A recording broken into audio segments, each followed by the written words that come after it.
Nashville, Atlanta. I will see you next week. Okay, that makes it sound like I'm going to a city named Nashville and a state named Atlanta. I'm going to two different cities, Nashville and Atlanta.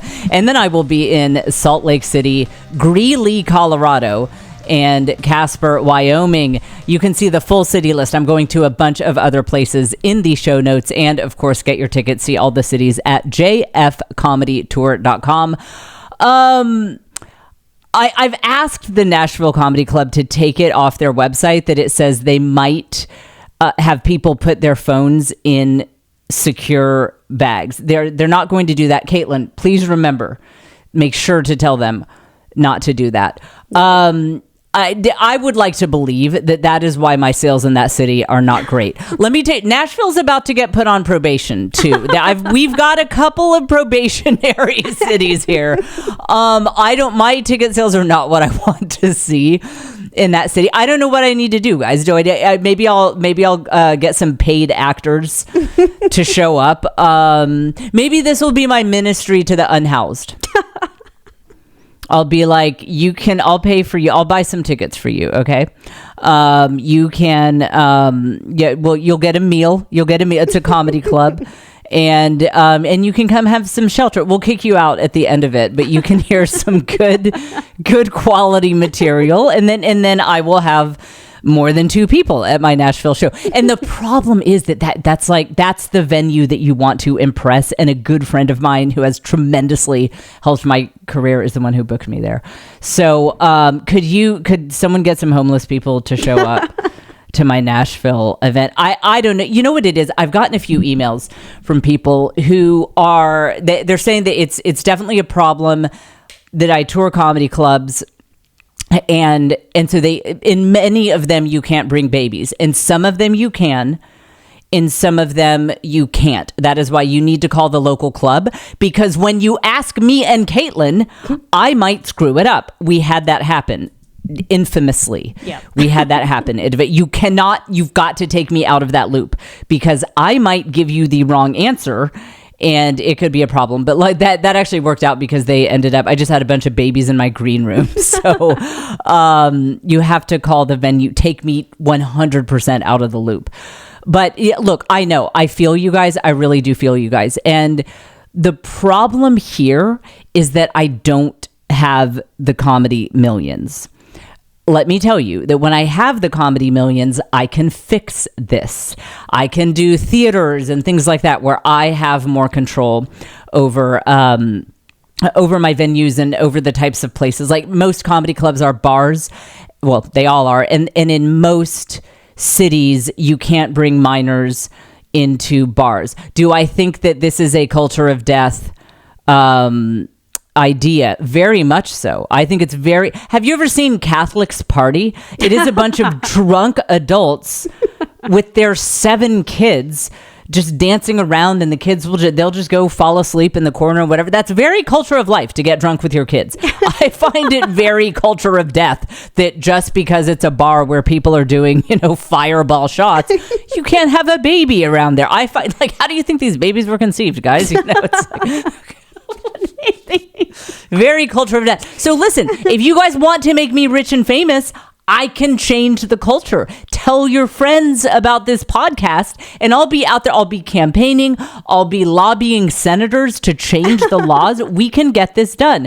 But right now, it is very, very easy. It doesn't take a lot of time for me to get booked at comedy clubs, and they're very welcoming. They're very sweet. I truly love all my venues. They're so wonderful, and the staff is great. They're always very complimentary of you guys. They love it when you guys show up. And again, some of them you can bring babies. You just have to ask, but call and confirm. But it's too much. It just takes too much time. It's like with the Dakotas. When I was trying to get booked in Dakotas, you guys sent me some great emails about, there's this venue in Sioux Falls and whatever. But because they're not in the touring stand-up comedian circuit, it's like I'm going to have to go back and forth with these people, or my manager is, for 8 hours to fill out all their paperwork. And turns out you have to have event insurance and all this stuff. Whereas getting booked at a comedy club, this is a 10-minute process. It's just, hey, do you want Jen to come to your city? Like Nashville, for example, like she can get 2 people out. So do you want her and her 2 fans to show up to Nashville? And they're like, that would be amazing. And it takes literally 10 minutes. So that is why it's a time thing.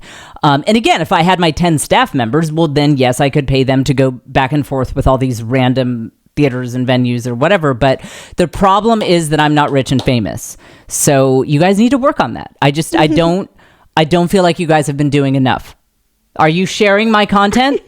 Are you posting about my tour in your Facebook groups? And you're like, but Jen, I live in Australia. You never, you might have friends like in Tulsa, Oklahoma, where I'm going in October that you don't know about. And you are not posting my content enough. So I think we all share in this responsibility.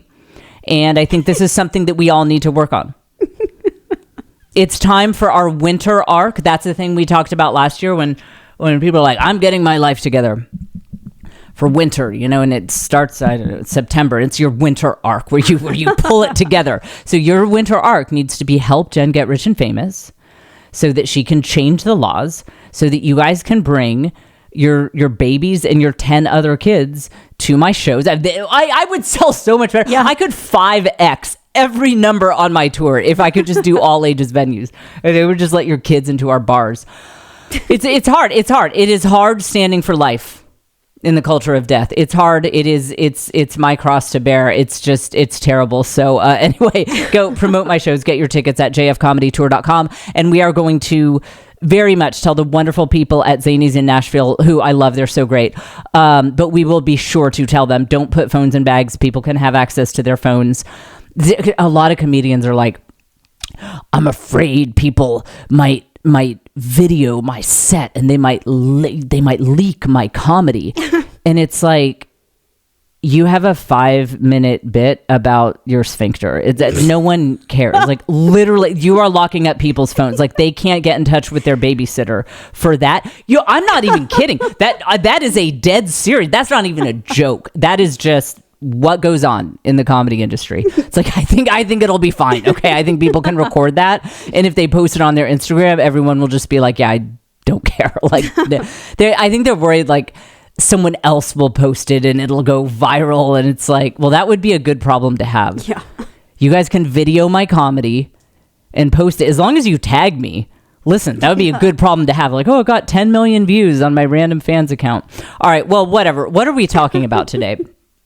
I think that sometimes the Lord sends me little gifts, just for me. They just kind of cheer me up. I'm sick, in case you can't tell. Last night was fun. I couldn't sleep at all because my throat hurts so bad and I had a terrible cough. I was up until 6:00 in the morning. Ouch. You know what's funny about that? A friend of mine who is really on her game. She's the comedian Donna Lee. I've mentioned her before. She's really on her game. So she does her 5 a.m. power walk and workout, and that's why she's so hot, because like she's on that. She texted me at 5:30 a.m. and she said, "Hey friend, just here's some inspiration. I just wanted to encourage you today."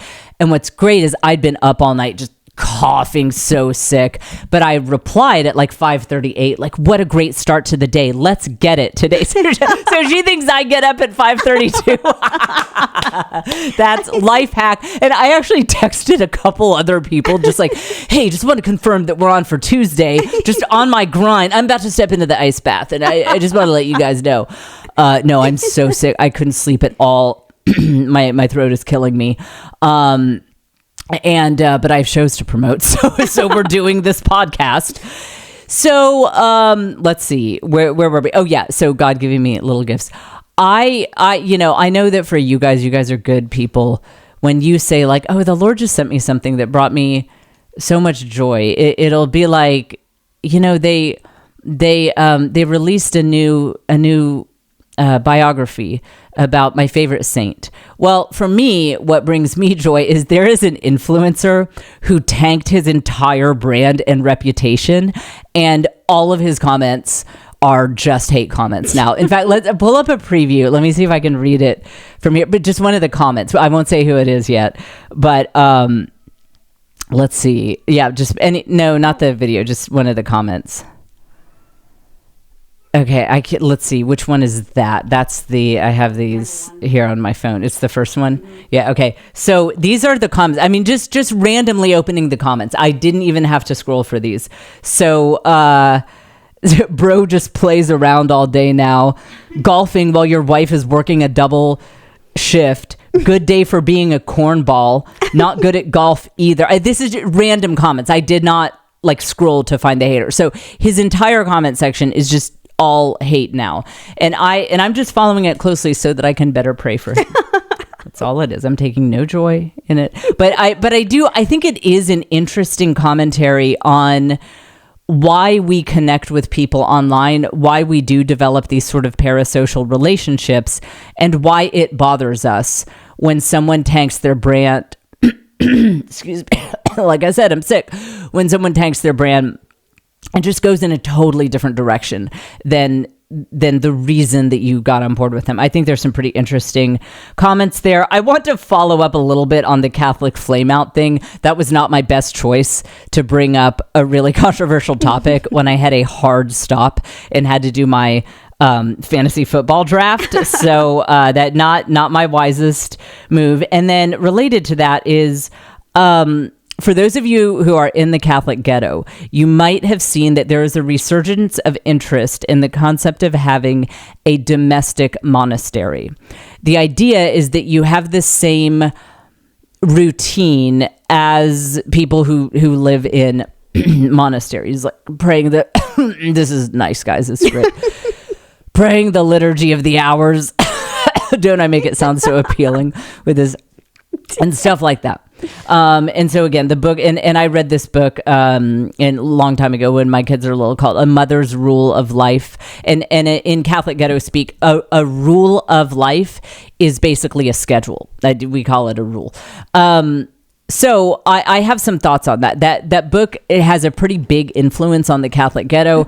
And even for you guys who are not in the Catholic ghetto, you guys have definitely never heard of A Mother's Rule of Life, but you have heard of, it's actually kind of a similar idea to Atomic Habits, to having your days perfectly ordered and scheduled and things like that. So there will be things that you can relate to even if you are not in the ghetto. This is the Jen Fulwiler Show. This is the podcast where you learn the art of the village hustle. That is being a hot girl boss, or hot boy boss, for my many, many male listeners, who knows that love and family and community are the foundations of all true success. We publish new episodes every Wednesday without fail, even when I'm sick, especially when I have shows to promote. We are coming to you from Austin, Texas, where it could be the allergies here that are causing all of this. And we publish bonus content on Patreon. Patreon.com/thisisjen is where you can see all of the fine offerings from the Patreon. Okay, let's get to, all right, this. So the influencer who has just crashed and burned. It's one of the most interesting influencer stories that I have come across in quite a while. So the guy's name is Hub's Life, as in husband, Hub's Life. And he got very big on TikTok, has over 1 million followers. And his tagline was something like, it was like normalize the normal, or normalize the grind.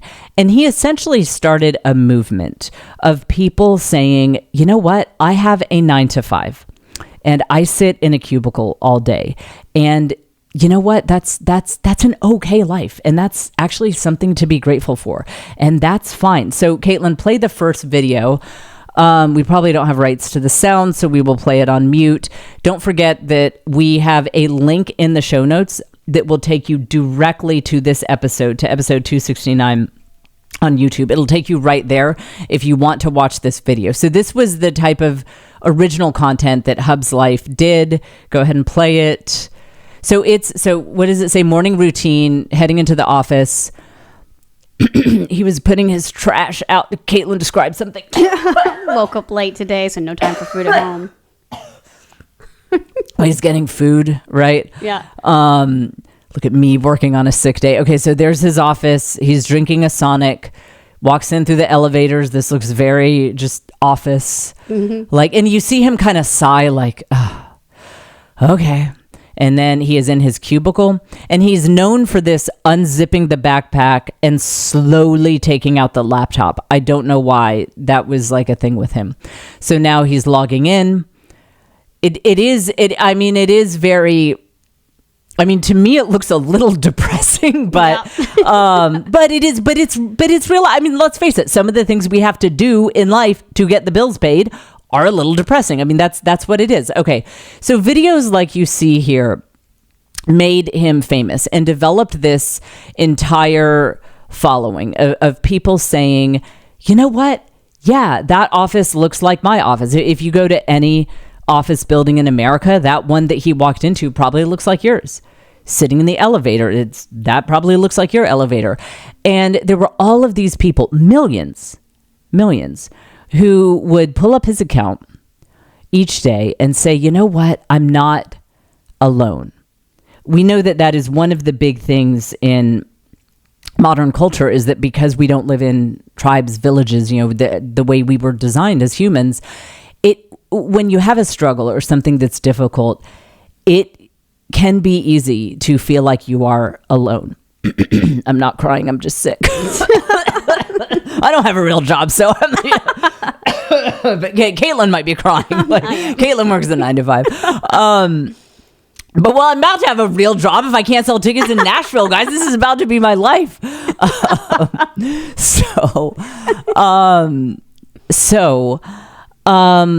And I think especially, I've said many times that we turn to social media to feel less alone. When moms are scrolling social all day, it's like we're looking for faces. Your cave woman primal brain, your amygdala is like, hey, have we been abandoned by the tribe? Where are all the other women? Where are the girls at? Where are the faces that I'm expecting to see? And so when we go to social media, we are looking to feel less alone. The problem is that with influencer culture, it can start to feel like everyone is getting rich on TikTok, on Instagram, on YouTube, and you're the last one working a 9 to 5. You can kind of feel like, did I miss the boat? Why aren't I making $20,000, $30,000 a month doing this? Like I saw, there was this really, really cute, I mean, just drop dead gorgeous girl. She's 24 and she showed receipts, guys. She showed receipts. She was like, I made $37,000 last month as an influencer. But what's great, guys, is she was giving us advice. She was giving the rest of us advice. She's like, you know, you just have to have a positive attitude. That's all it is. And yeah, being like 24 and drop dead gorgeous. And it's pretty clear, I stalked her videos, that she comes from a pretty wealthy family, but she genuinely believes it was her positive vibes and the universe that got this done. I'm going to be like, girl, I'm living in a different universe. My universe is not that supportive of me. Actually, it's not. This is not working out as well for me. She made $37,000 from. And it's like talking about products. So she has endless free housewares products and makeup products and all that. So to take it back to Hub's life, What this man built his following standing for is that, hey, some of us are still in the grind. Some of us still get stuck in traffic, going to a very uncool suburban kind of city outskirts office building that has no vibe, that was designed in 1987 and has not been updated since then. And we sit in a cubicle under fluorescent lights.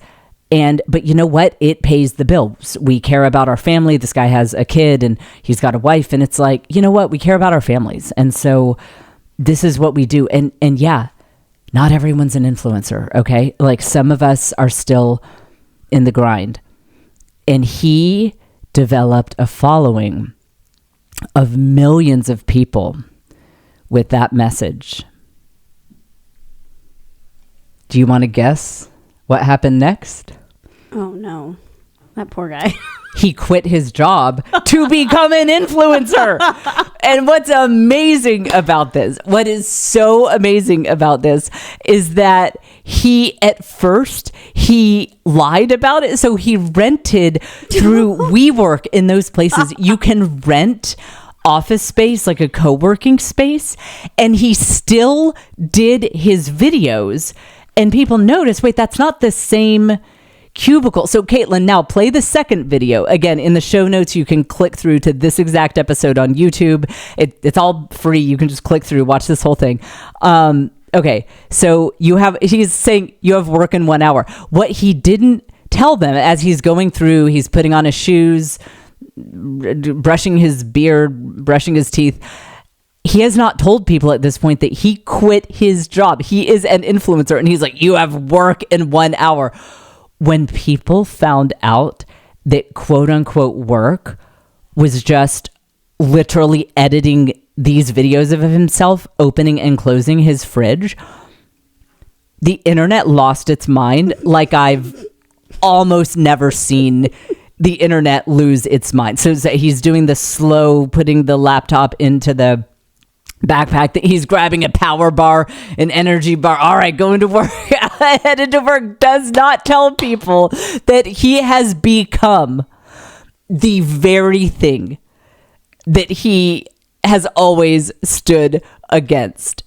And you might guess, because he did walk over a carpet that said Hub's Life, but you're like, I don't know, maybe he just got a different office or something. I would do that if I had a 9 to 5, I'd have like one of our little podcast inside jokes, like Pong On or something. And my boss would be like, what's that? And I'd be like, listen, shut up. I sold 2 tickets in Nashville. Like, you don't understand. I just work here as like charity. I'm ministering to you guys. I'm trying to convert you all to Catholicism. It's the only reason I have this job. So that's what we all thought. Okay, so second video. So he keeps going. Do the next video. Let's see. Is this the one where he's still... Okay, yeah, day in the life of... So then he starts saying he has a quote-unquote new career. But, he hasn't yet told us what it is. So he does a mini ice bath. He puts his face in ice each morning. Okay, so here's what's so funny. He shows himself working. And this is what people will never get over this. If TikTok is still around in 100 years and this guy somehow miraculously is like the oldest human on TikTok, people will still be trolling him for this. That he would show himself. Look, okay, so he's heading into an office. He has not told people this is a WeWork space. Wait, pause it, Caitlin. Go back. Pause it where he is working at his computer. He's showing himself working. You guys have to pull this up on YouTube. Again, it's totally free for everyone. Just click through in the show notes. Okay, so we have a picture of this guy, very focused. He's in what looks like a cubicle. Everyone finds out later it is a WeWorking space because he quit his 9 to 5 to be an influencer. So he's looking very focused.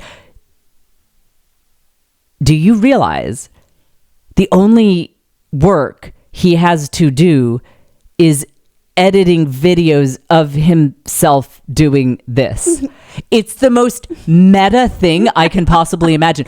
In this video that we have paused here on the YouTube, you can see it. He is very focused on his computer. He is quite literally probably editing another video of himself sitting at a computer. Because what he got famous for was only...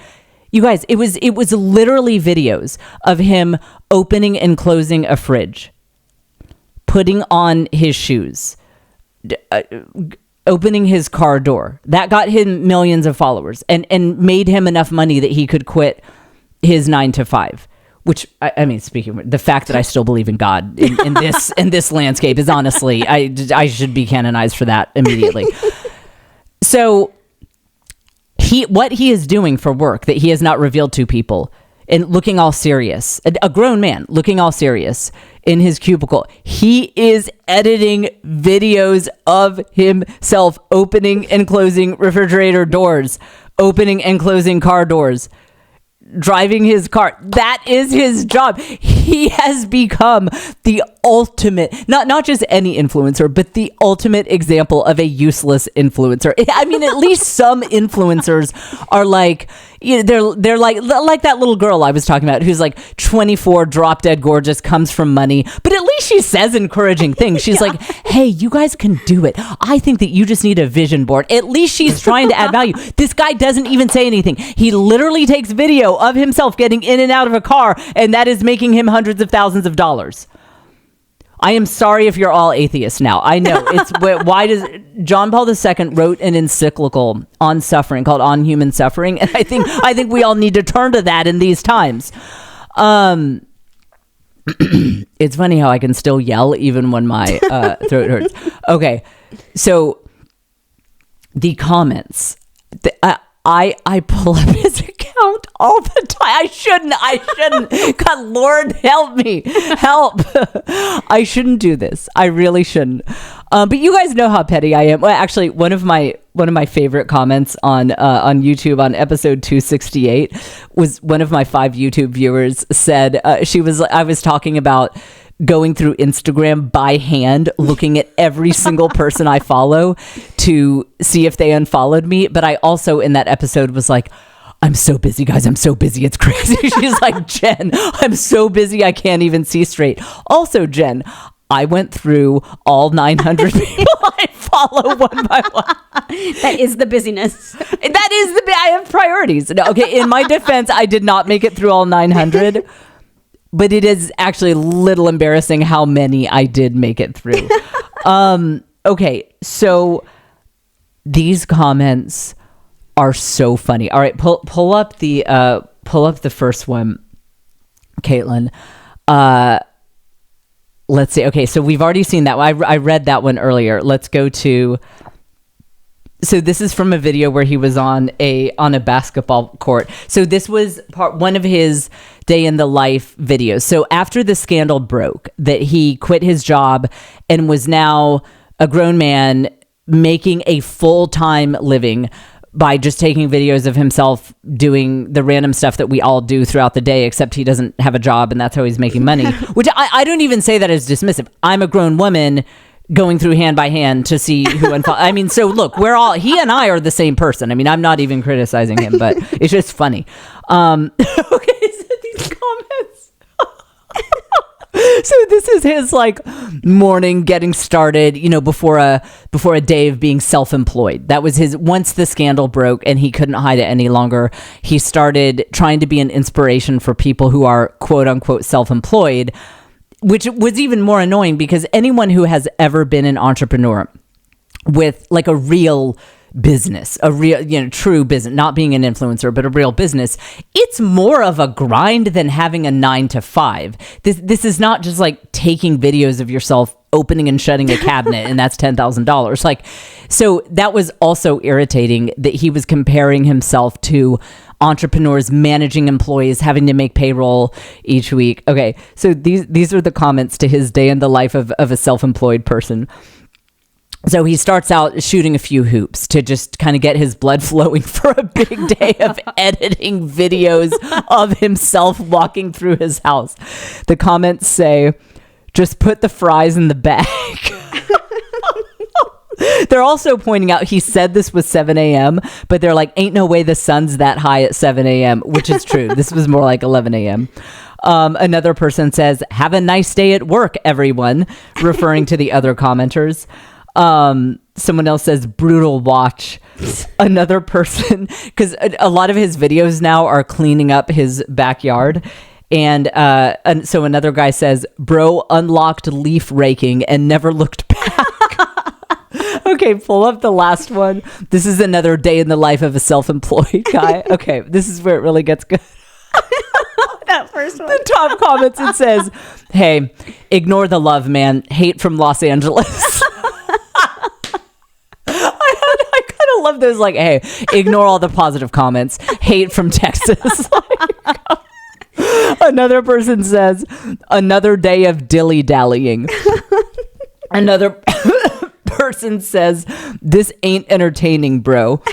Okay, now, if you look at his comments, you can pull up any Hub's Life posts for which he has left the comments on. He has to turn them off because he gets so much hate, but sometimes he'll leave comments on. If you pull up any Hub's Life post, you'll see that people are leaving galaxy images. And I couldn't understand. And me being, probably on the spectrum, I was like, oh, are they into galaxies too? Because I think that's the Andromeda galaxy. If they want to talk about that, maybe that's a quasar. It's like, we discussed how I once thought I was being cool, naming my goldfish Galaxy and Quasar, and I couldn't figure out why the kids in 4th grade didn't want to hang out with me. Okay, that was a tangent. Hit the we're back on track now button. Okay, so I couldn't figure out why are people leaving galaxy images, and then I remembered I had forgotten the biggest. I mean, this was as if his reputation was not fully just tanked. I mean, because it was from his own tone deaf behavior, and we'll go into why nothing he has done has gotten people back on board with him, and now he has an entirely hate following. We'll get into that in a minute, but this was the final thing. He went on a live in early July of this year. He went on a live and was begging for money. So when you're on a live, people can give you it's like little cartoony things. Let's say one's like a flower or one is a bird. I don't know. I've never, we might be trying it. I mean, look, I'm not above anything he did. I'm talking about changing what you stand for. I never stood for, what he stands for. So I might be trying this, but so after he quits his job to become what he stood against, lies about it. So then after the scandal broke, he goes on his live as a money grab. And so you can ask people for like, give me a bluebird or give me a flower or something. I don't know. But a galaxy, they can gift this to you. And all it is a little cartoon image that pops up on the screen. A galaxy is that's worth $15. So about roughly. So if someone gives you a galaxy, you see it pop up on the screen and then it pops up and goes away. So we have actual video. I found actual video of Hub's life begging for galaxies after he, a grown man, a husband and a father, chose to quit his job to become an influencer, which is the thing that he had built an entire fan base standing against. So this is him on a live in early July of this year. Zach, I'm not begging for money, bro, but this is how I earn my living, so any little bit helps, man.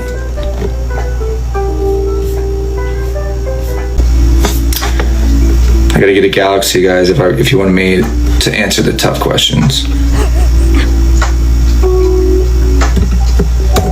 I know that sounds like greedy and stuff, but again, this is how I'm making my living now, guys.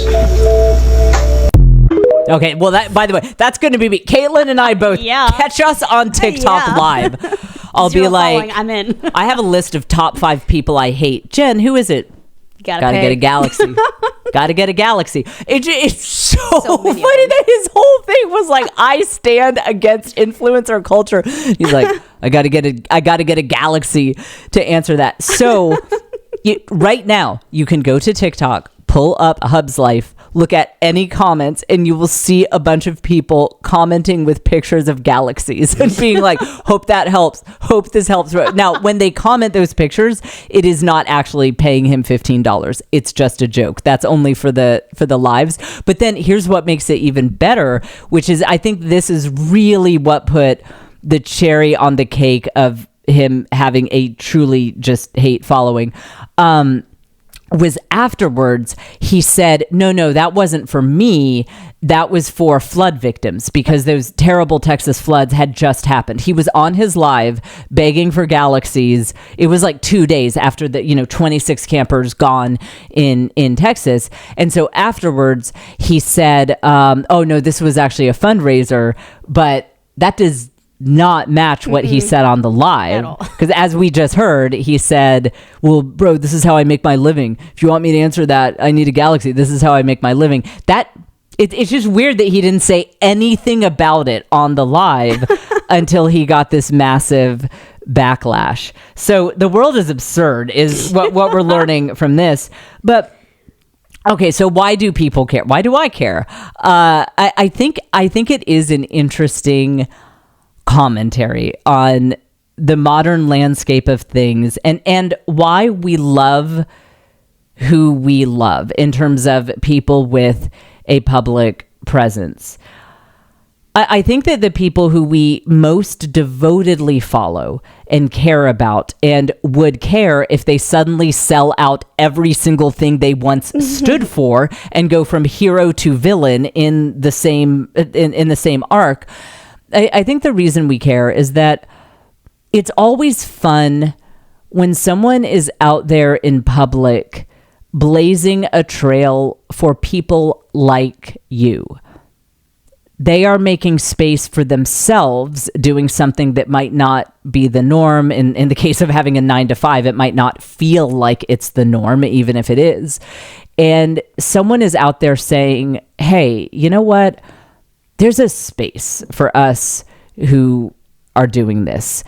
And that just feels so good to have someone else putting themselves out there, and we're willing to reward them with our time and our clicks and our likes and our shares and our money, because we recognize that it's like there are downsides to putting yourself out there publicly. So we, the fans, are saying, hey, that's cool that you're doing that. And you have a fan in me. And I appreciate you carving space for yourself, because by doing that, by making a space for yourself and what you stand for in the marketplace of ideas, you have therefore made space for me. It reminds me of one of my favorite clips I've ever played on this podcast. I played it more than a year ago. It was, it's from the New York Times. Let's see. It's called The Daily. They have a podcast called The Daily. And this woman, she's a writer for the New York Times. Her name is Taffy Brodesser Ackner. And she was talking about how she became an unlikely Taylor Swift fan. She's a New York City career woman, all about career and being serious as a feminist and all that. So she was saying she wasn't typically the profile of someone who would follow Taylor Swift, because she wasn't into the romance and breakups and whatever. But as she points out in these clips I'm about to play, she realized that she was able to connect with the emotions that Taylor Swift brings to her heartbreak, her setbacks, and a lot of Taylor Swift breakup songs are frankly about business deals, about what Scooter Braun did to her and stuff like this. And so this woman talks about how she ended up being such a fan of this person's music because it was beyond just the music. And regardless of what you think of Taylor Swift, look, you're allowed to be wrong if you don't like her catalog of work. Just listen to Folklore. Just try it, okay? Anyway, but let's listen to this first clip, because I think she really summarizes why we like a lot of these people. Mm-hmm. The more you trust me as a listener and let me into your life, the more I will find myself the way you have rendered a life.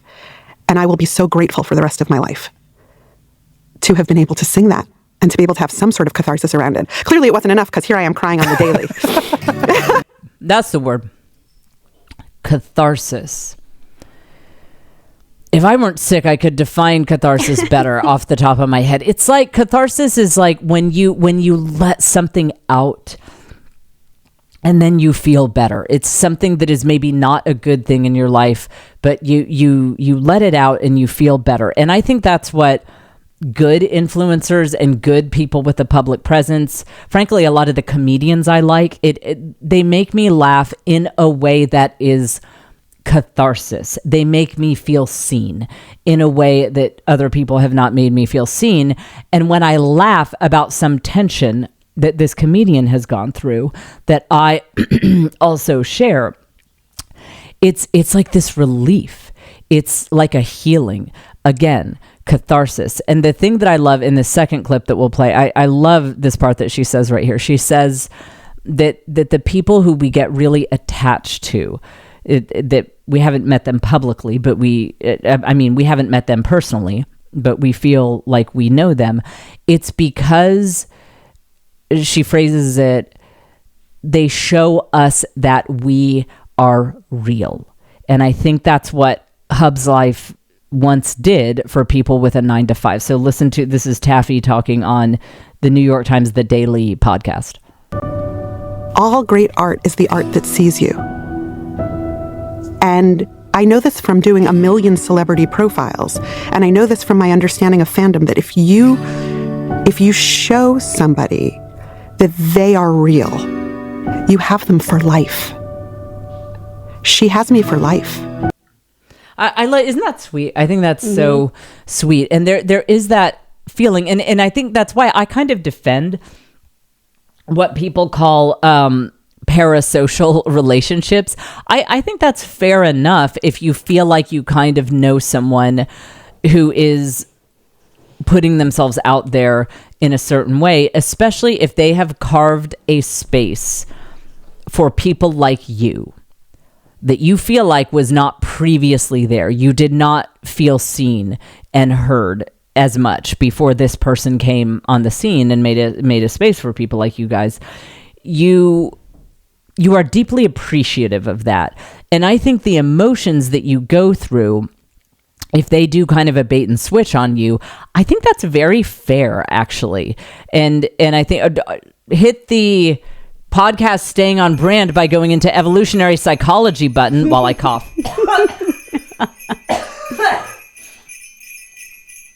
This is great. And I think that that's fair, because certainly, if you look at, tens of thousands of years of human history, it's like if someone was a leader leading your people into some kind of battle, like we have to fight XYZ battle because the people over across this mountain are terrible, and you sacrifice a lot and you follow them. And then the next month, they're like, actually, the people across that mountain, they're actually my friends. I'm going to be hanging with them. It's like, what were we wasting our time for? It reminds me quite a bit of the backlash that John Mulaney got, the comedian John Mulaney, that for years he built this fan base, bringing people into his relationship with his wife, and that he would joke she was a little kind of, I don't know if he used the word domineering, but I'm not saying she actually was, but those were sort of his jokes, that she was like, oh, I don't know what to do with you, and would kind of keep his life together. And they didn't want to have kids, and that was their life. They were both young professionals, and they were just living their life as young professionals who didn't want to have kids. And he developed this enormous following of people who really connected with that and felt like they knew him. And really, I think what it is that happens is we make ourselves emotionally available to these people. We express a pretty strong level of openness to their art, meaning if I watch a stand-up comedy special from someone, I don't really know them. I think they're funny, but I don't particularly connect with them. I'm kind of multitasking. I'm replying to emails. I'm doing whatever. But if there's someone like John Mulaney was for a lot of people, who I feel like they are making space for people like us. They are showing me that I am real. I'm just so open to it. If they mess something up, or they mess up a line, or something isn't perfect with their comedy special, I'm defending them, because they have rendered me emotionally kind of vulnerable to them, that I am willing to kind of put myself out there for them. So with John Mulaney doing this big, gathering this enormous million-strong fan base of people who are like, oh my gosh, we just love the stories of your wife, and you just love her so much, even though she's a little bit hard-charging, and you guys are having so much fun as people who don't want to have kids. It was a little wild when he cheated on her and had a kid with an actress who was kind of a known stalker of his, like wrote in her book that she was like kind of stalking him. A lot of people really felt pretty bad about that. And his fans were very much criticized for saying, hey, you guys need to get a life. Like, you didn't know this guy, get a life. Like, this shouldn't bother you that much. But I always defended that, the supposedly parasocial relationship that people had with John Mulaney, because that was a pretty big turnaround. That and he ended up kind of doing the thing that he stood for the opposite of that. Well, especially that his wife, his original wife, had stood with him through all of this addiction when he was doing more of a certain white powder substance that, I mean, like mountains of it. And she was putting up with this. And then as soon as he gets his act together, he has a kid with another woman. So anyway, the Hub's Life thing reminds me of that. He's not as famous as John Mulaney, but I understand where the hate comes from, because people made themselves emotionally vulnerable to his public presence, that they would just be extra open to this guy's content. Like, yeah, he's one of us. You know what? I'm not the only one doing this 9 to 5.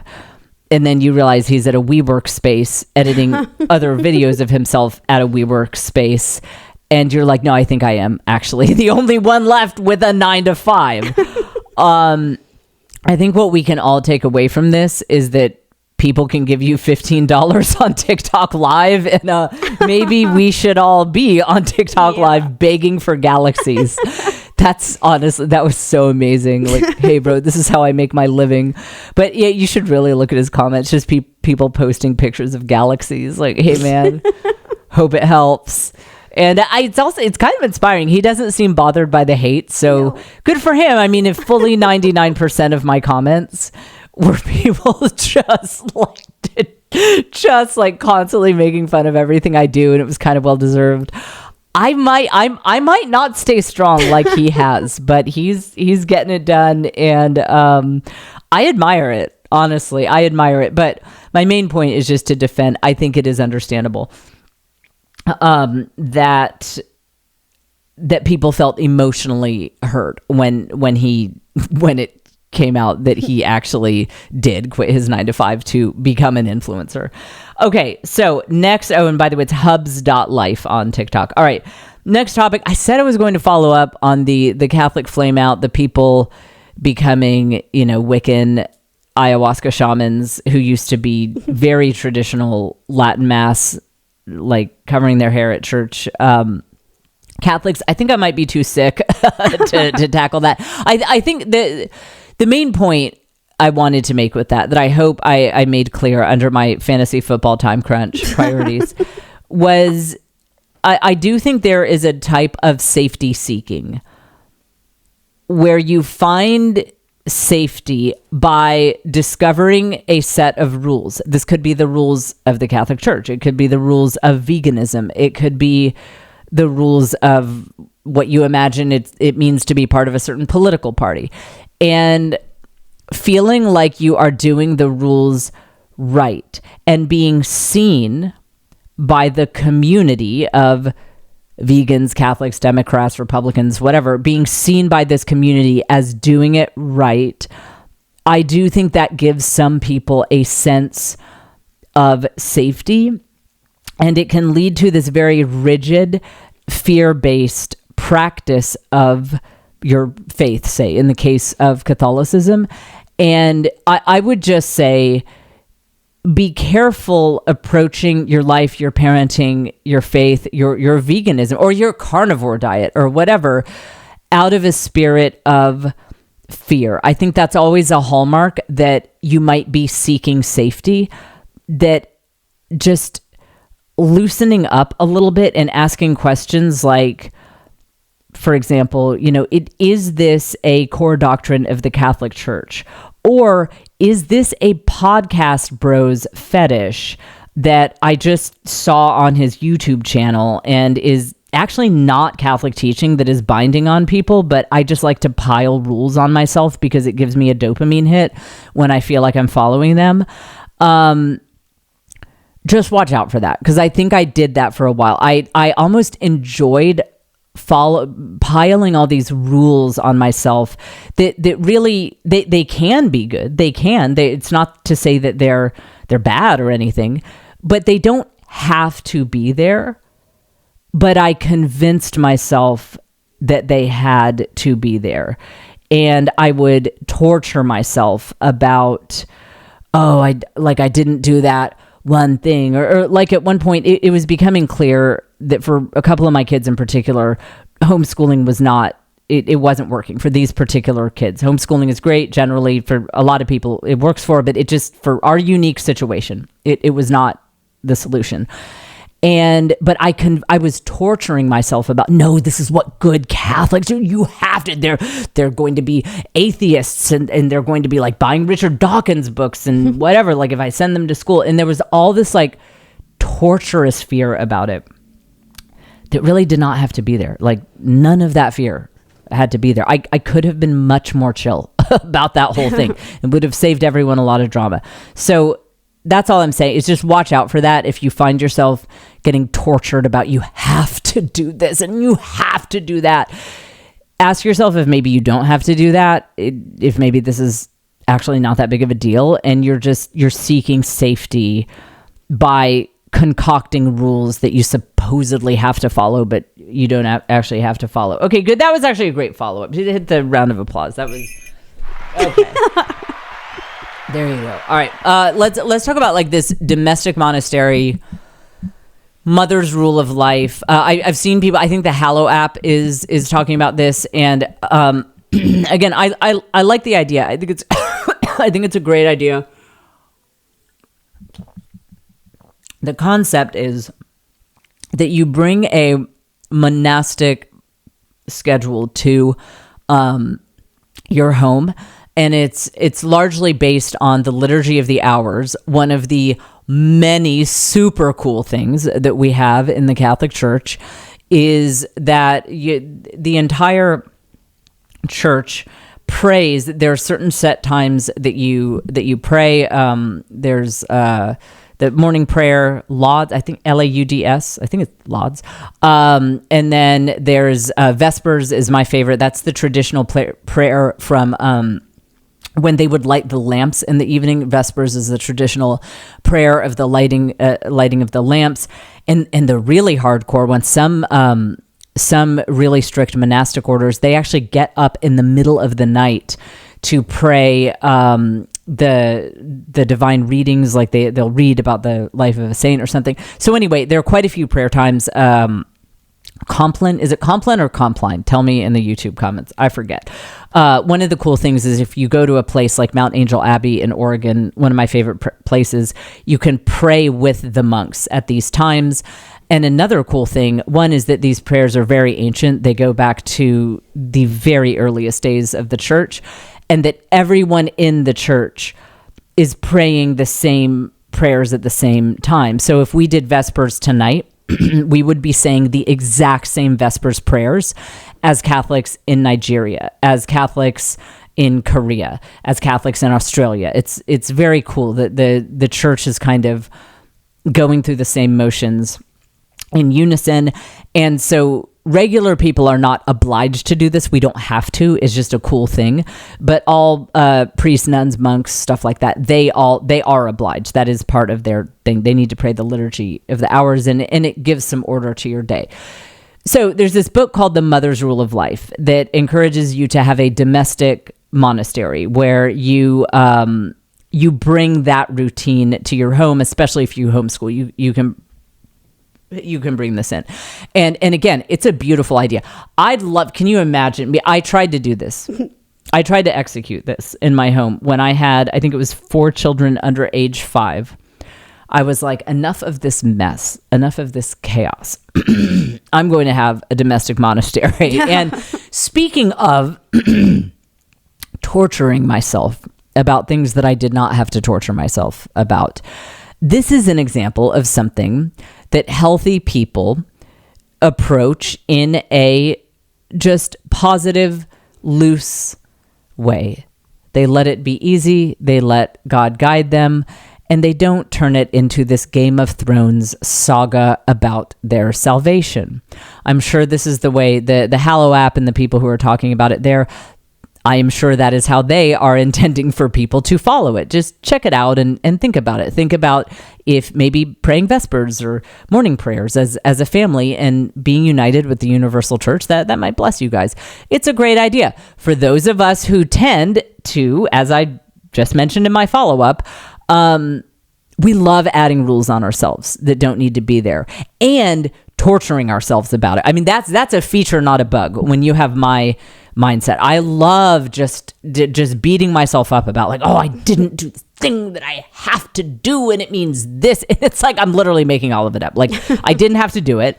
The fact that I didn't do it doesn't mean anything. I mean, it's like I really have a bad tendency toward doing that. So, even though, I mean, I knew it was optional to make my house a domestic monastery.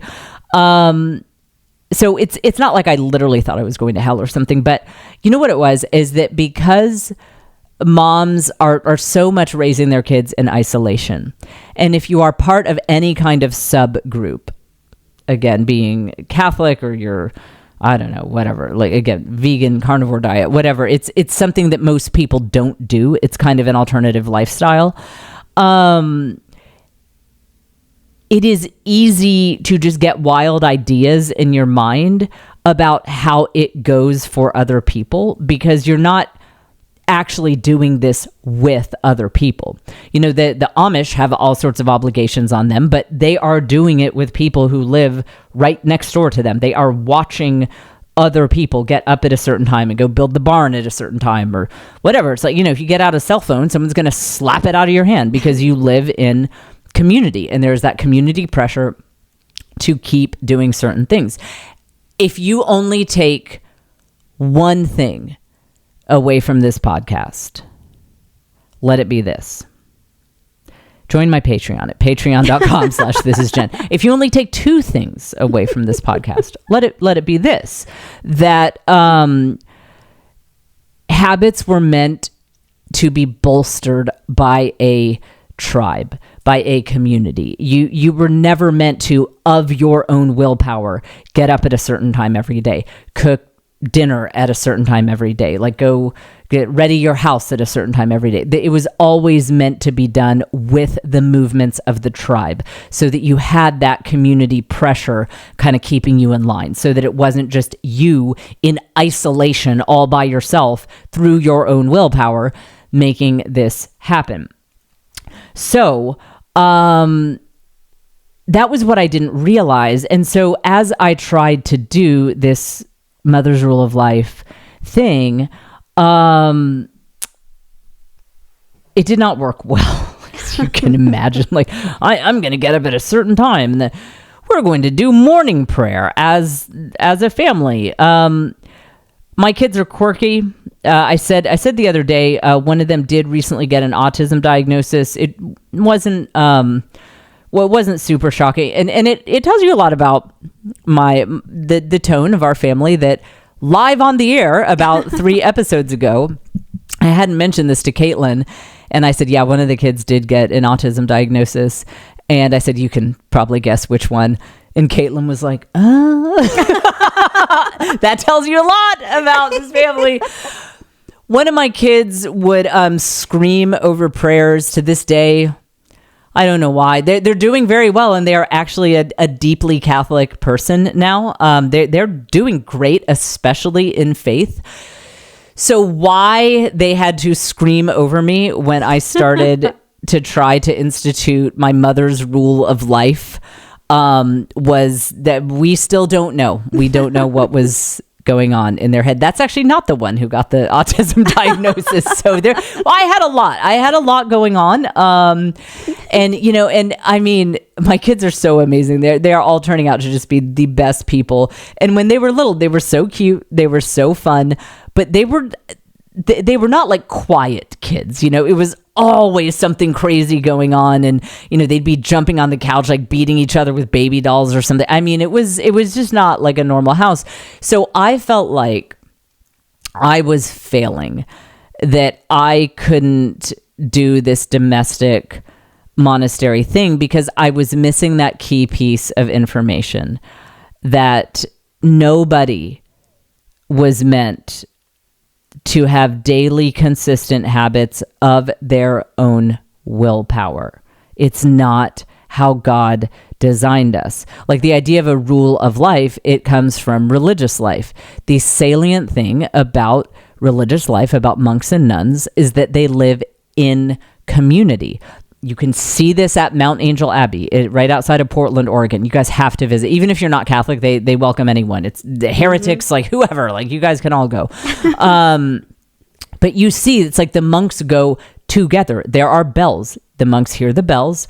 Okay, it's time to put away whatever I was doing. And now we all go. And each monk has his own choir stall in the sanctuary, in the church. And so everyone will know if you didn't show up. Like my cousin, Brother Claude, everyone will know if he just decides to skip it. It's like, that's a big problem. The abbot will get involved. So it's not like Brother Claude is just of his own volition because he read Atomic Habits and I just set a reminder on my phone. I use my willpower. No, it's what the whole monastery is doing together. It's a very ancient, very almost primal, tribal thing. These groups of people with a leader, there's always a leader, doing things together. And there are social repercussions when you don't. And there is a leader who you will get in trouble with when you don't. And moms, it's especially stay-at-home moms, it's like we live in these leaderless, tribeless, deeply isolated lives, but we're missing that piece of the puzzle. It's the biggest missing piece of the puzzle is that if you don't know that you were never meant to keep up habits through your own willpower, then you're going to do what I did and beat yourself up and say, oh, but I'm seeing all these people on Instagram who they're doing a mother's rule of life. It's like, no, look, either they're lying or I do think some people have an extraordinary amount of willpower. I think that they're on an extreme end of the bell curve. Those types of people do exist. Unfortunately, they're all on Instagram. Like all of it. They're like, I have taken my ice bath at 5:11 a.m. every day for 492 days straight. It's like, okay, well, that's fine, but that is also not normal. That's not normal. So good for them. I mean, that's great. They have some sort of genetic variant that gives them an unusual amount of willpower. But that is not normal. They are abnormal. We are the normal ones, the people who struggle to keep up with consistent routines and overcome the chaos to make things like Vespers and saying the Angelus in the middle of the day or whatever. Those of us who struggle to keep up with that, we are normal. That is a normal experience.